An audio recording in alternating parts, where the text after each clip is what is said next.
Well, you lot have only gone and done it again. Last week I had a torrid time in iRacing's Falken Tyre Challenge, but so many of you got in touch with really helpful tips and advice. You pretty much all said the same thing, that I was trying to drive in iRacing as if it was ACC, and you were absolutely right. ACC requires you to be really aggressive on the pedals and wheel, but that approach just doesn't work with this Porsche GT4 in iRacing. You told me to be a bit more gentle on the pedals and much smoother with my steering. Well, guess what? It has worked a treat. I can't believe how much faster I am here at Hockenheim this week. Just look at the grid. I've even managed to qualify P3. My lap time of 1:46.5 is competitive, really competitive. I'm only a couple of tenths off pole, and I know that I've got a bit more pace in me. I really do think I can challenge for the win here. Can I get it done? Well, with your advice of controlled braking and measured steering ringing in my ears, I'm in with a proper chance. Well, the lights are green, we are underway, starting P3. Can I challenge for the win here at Hockenheim? Look at the Mercedes of Riyad's Pagalis coming around the outside. Oh, but I didn't see the one on the inside, and that has sent me into a spin. It's a big crash, and just like that, my hopes of a race win or a podium have gone up in smoke. Oh, how disappointing is that? I'm going to rejoin right at the back of the pack. Let's take another look at this to see exactly what happened. I was so focused on Riyad's Pagalis coming around my outside and trying to avoid him. I didn't see the other Mercedes of Fabian Priest on my inside. There's Priest just as I turn in to hit the apex, and wham, that has caused an absolutely massive first corner pile-up. Let's watch it again from Priest's point of view. He's actually come from the fourth row of the grid, so he's had a flying start. He pulls to the inside to get around the number 11 McLaren of Alex Pritchard. And then, of course, he's got to stay on the inside line, and that gap in front is going to rapidly disappear as I turn into T1. Oh, could I have done better there? Should I have just left the space and backed out of that corner? I mean, I don't know if I could have, even if I saw him and I wanted to, because I had at least two cars to my outside. Watch the black Mercedes Pagalis. He pulls back in front of me and then gets on the brakes, so that leaves me with no choice to get on the brakes too. Now, I've frozen the replay at the point that I start turning into the corner, and look, we're almost 4 wide. Fries does have a little bit of an overlap. His front left is pretty much level with my rear right, but I'm not sure that's enough. And yeah, even if I'd aborted the corner, it would have only caused a collision with those two cars to my outside, so I don't think there was anything else I could have done here. And it ended up being a typical messy turn 1 at Hockenheim. What do you think? I'd love to hear your thoughts on that one, but meanwhile we'll get back to the live action, because I now find myself all the way down in P25 from 3rd to 25th, and we're not even halfway around the first lap yet. What a disastrous start to this race. There's absolutely no point in feeling sorry for myself now. What's done is done. I've just got to regroup and reevaluate my goals, and that has to start with trying to get back into the top 20, although at the moment it looks like I'm going backwards, because Robert Bivena has just launched that Mercedes up the inside. However, straight away there was 2 positions gained. There was a BMW out wide at Mercedes corner. That looked like Tobias Sikora, and I also got past Jesper Scheuberg. So I'm beginning to make progress, thankfully, as we come through the Mobil 1 curve and into the stadium section for the first time. There's a Porsche out on the grass. That is Josh Jenkins, who has crashed out, so another position gain. And I've got absolutely no idea where I am at the moment. We'll have to wait until I cross the line to see the leaderboard update, but for now let's continue to push. And there's another freebie. Bivena losing control of his Mercedes on the curb. He did look a little bit loose there as I was following him through the stadium section. Yellow flags are out. Have we lost someone else? Well, I can't see any stricken cars, but there was certainly yellow bodywork scattered across the track there, and now I can see a yellow Mercedes that is well down on pace. That looks like Bjorn Rederhasser. So Rederhasser likely driving with damage. That is going to make things even more tricky as I pull alongside the BMW of Guido Stusser. Rederhasser is going to be a bit of a blocker here. I've got nowhere to go. As I turn into the corner, I suddenly have to abort because I see the BMW of Tobias Sikora making a move up the inside. That's not only lost me a position to Sikora, but also to Nathan Lewis Stone. Oh, it is mad here. Finally, I can use my extra power to get past the damaged Rederhasser. But even without that yellow Mercedes, we are still 3 wide. Sikora, Lewis Stone, me. And unfortunately, I'm on the outside, so if this goes wrong, it'll probably be me that comes off the worst. I'm going to try wide, stay as wide as possible, but it's no good. I get pushed off track by Lewis Stone. That is going to cost me big time. I'm down on pace, and look at all these cars behind just breezing past. I may be able to stay alongside Alex Pritchard in the McLaren. That would give me the inside line into Mercedes, but I'm not quite far enough alongside. The last thing I want to do is tag the rear of the McLaren, so I back out to regroup once again. But yeah, this is getting really rough. We'll start with the replay of Rederhasser losing it big time coming out of the final corner. No wonder he was driving with damage. And then when we got to the hairpin, we were 3 wide, but watch that bright yellow Porsche in the background. Javier Romero at the last second decides to go for the inside. 3 wide turns to 4 wide, there's no room, and I come off the worst. So yeah, this race is way too aggressive for my liking. I find myself back down to P21. We're just starting lap 3, and it is only going to get worse for me. Watch the McLaren on the inside. Mark Ehard is suddenly going to come back onto the racing line right in the braking zone. I've got nowhere to go but the runoff area. I had to abort that one, or else I would have drilled Ehard from behind there. But yeah, it's never a good idea to switch lines in the braking zone, because all of a sudden that gap in front of me disappeared. I had nowhere to go. So yeah, I am getting properly roughed up in this race. We're now back to the live action halfway through lap 4, and it hasn't taken me long at all to close back in on Mark Ehard and Javier Romero. Now I'm just going to be a little bit cautious here, because the pair of them are being incredibly rough with each other. I suspect this battle in front will end in tears sooner rather than later. So instead of being part of it, I'm just going to hang back and hopefully pick up a couple more freebies. And as we come into Mercedes, it looks like Romero in the Porsche has missed the apex. So there's one place straight away. That's me up into P20. Jumping forward a couple of laps, and I'm still in P20, still chasing the McLaren in front. But look at my last lap time, a 1:46.4. So I'm picking up the pace here. Oh, and I thought I might be able to just squeeze past that stricken BMW there. Unfortunately, there was contact. That's another 4x to the tally. I pick up another position too, though. The number 1 Porsche of Oscar Berndt was also involved in that instant. Let's go back and see what happened here. And Tim Vermelis in the BMW is spun around from contact behind, and then he's just going to think about rejoining. That moving forward was what caused the 4x for me.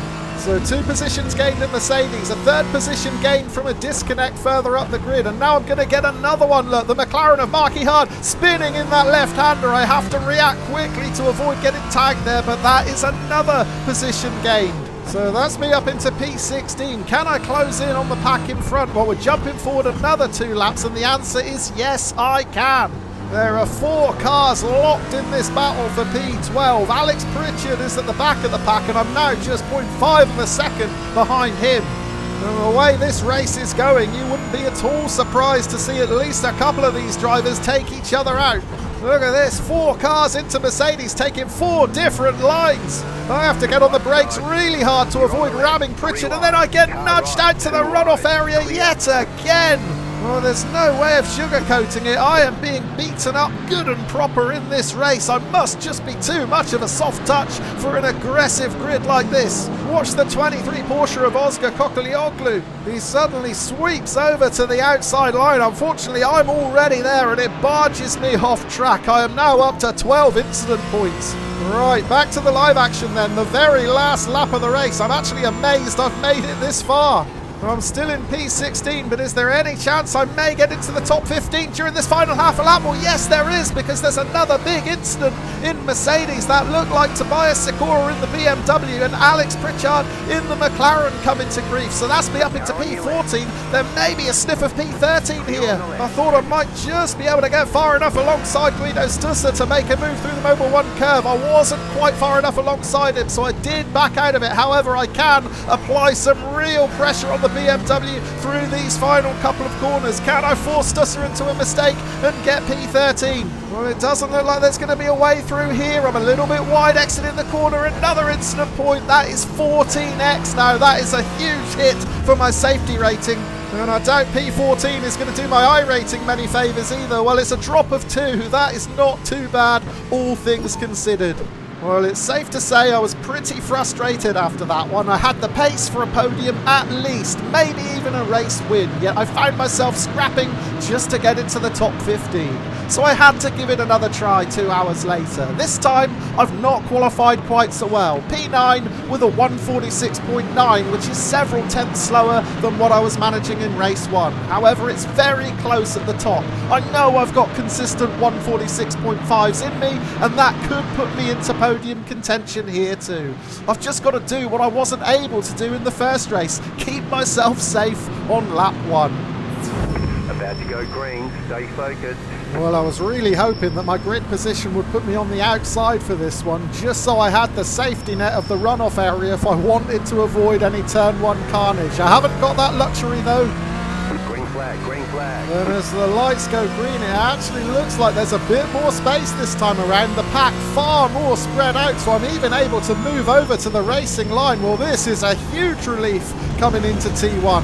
And it looks like I've managed to maintain my starting position of P9. Rafael Lopez just in front, a recurring character. You may remember Lopez and that fantastic Iron Maiden livery from the Laguna Seca race last week. Well, I tried just to sweep around the outside of Lopez there. Of course, it didn't work. As a result, I'm slower out of the corner. That gives Lopez the advantage, and you could say he is running free as we approach the hairpin for the first time. Behind, there's a nice little gap back to Tim Cullimore, so I don't have to worry too much about what's going on behind me now. I can concentrate on keeping with this pack in front, the top 8. And it looks like a couple of them have missed the apex completely. Oh, but I've been tagged from behind. I'm trying desperately to save it, but I just keep getting hit. I can't get my car facing in the right direction, and in the end I just have to go to the grass. Oh, I can't believe it. Another race. The promised so much will deliver very little. Let's go back and check out the replay to see what happened. And I let my guard down, didn't I? It's as simple as that. I said just before the corner that I didn't have anything to worry about behind. Well, clearly I did. I tried as wide an entry as possible so I could get on the gas quickly and challenge the cars in front, but of course it opened up a massive gap on the inside. We're now on board with Tim Cullimore in that Mercedes. Now he spots that gap, he jumps into it, but of course I'm already committed to the apex, and it is always going to end in a collision. Really frustrating once again here at Hockenheim. And one final look from the chopper cam will show that I do take a really wide line here. I'm a little bit wider than the racing line, so perhaps that's what caught Cullimore out. I was concentrating too much on what was going on in front of me, and I let my guard down behind. So for the second race in a row, this has become a salvage mission. Can I get anything at all from this race? Well, I don't know where I am. I'd be surprised if I'm even in the top 20 after that incident. I've got cars on my inside coming into Mercedes, so I'm going to have to leave a gap. The gap wasn't enough because there is more contact. It looked like the McLaren of Martin Strahler. Oh, and there's even more mayhem in front. That's the Porsche of Dan Vandenberg spinning out right in front of me. I just managed to get through that. Meanwhile, there was another car out to the left. Phil Manella, I think it was. So that's a couple of positions back at least, but perhaps more worryingly is the incident points. Already I've got 8 incident points. We're not even through lap 1 yet.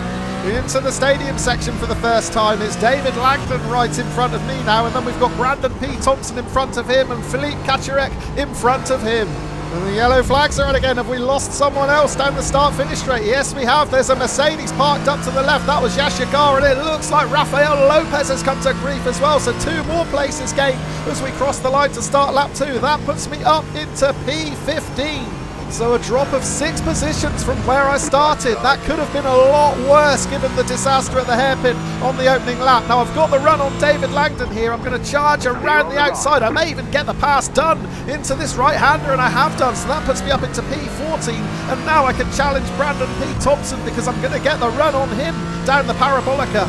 So I've got the bit between my teeth here. I'm not quite as far down the order as I was in race 1, so there is still all to play for in this second race. I'm going to move out of the slipstream now. This is going to be a move up the inside into the hairpin. Now I want to do this cleanly. I want to leave Thompson space so I don't run him off track to the outside. I hold it really tight, and actually I've got the job done, so I can move over to the racing line and claim this 13th position. Right, let's go back and check on some of the casualties from that previous lap, starting with Phil Manella getting it all wrong coming out of that corner and losing the rear. Right behind him, Dan Vandenberg had a similar problem, but he was just pinched on the inside, loses the front, spins out. I was really lucky to get by there, so many others weren't. And then it was the turn of my old mate Rafael Lopez, losing the rear coming out of the final turn and spinning out. Right behind him, Yasha Gare makes an almost identical mistake and ends up on the other side of the track. So I've made good progress in trying to limit the damage from that first lap crash. However, can I close the gap on the pack of cars in front? They're currently 3 seconds down the road. However, I've just put in my fastest lap time. It's a 1:46.6, so we're almost on podium pace now. With this pace, I should be able to close in on those cars in front. Jumping forward to the end of lap 7, and I'm almost within striking distance of Philippe Kaczmarek, and Kaczmarek makes a mistake coming through that right-hander. He's out onto the curb. That is the mistake I needed to close in those final few tenths, so I'm right on the tail of Kaczmarek now. And actually, the pack of 4 cars in front of him are all within sight as well. That is as high as 8th position I can see in front of me. So this is good. We've still got a third of the race to go. I could yet get myself into the top 10. That has to be the aim here at Hockenheim. But I certainly can't waste any time. I need to apply pressure on Kaczmarek straight away. I need to get past him as quickly as I can and then try and close in that extra second or two to the pack of 4 in front of him. Kaczmarek misses the apex through that right hand, and this might be the opportunity to apply some real pressure as we come down the parabolica. Can I pick up a toe? Can I move to the inside and make another move into the hairpin? Well, it doesn't look like I'm quite close enough this time. So rather than risk a lunge up the inside, I think it'll be wiser just to tuck back in behind Kaczmarek, and hopefully he may run in a bit hot. This might give me an opportunity to challenge on exit instead of entrance. Well, he hasn't run in too deep, but the BMW in front has. That is Miguel Coleman, who was running in 8th position. However, he has made a complete mess of that hairpin, and he's dropped down from 8th to 11th. Still Kaczmarek in 12th, still me in 13th. Approaching Mercedes for the 8th time. It looks like there might have been another collision in front, and there has been. Vittorio Bandini in the McLaren spins out. Ben Berenhuisen in the Porsche rejoins. He's on my inside. I'm trying to get around the outside. There's contact. Berenhuisen has gone in the rear view mirror. Oh, I hope I didn't squeeze him out there. I was trying to leave a car's width for him on the inside as I swept around the outside. We'll need to have another look at it though to be sure. Let's start with the incident that caused it all. And Bandini's multicoloured McLaren trying to move up the inside into Mercedes. He gets spun out. Berenhuisen rejoins. Now, did I leave him enough room on the inside?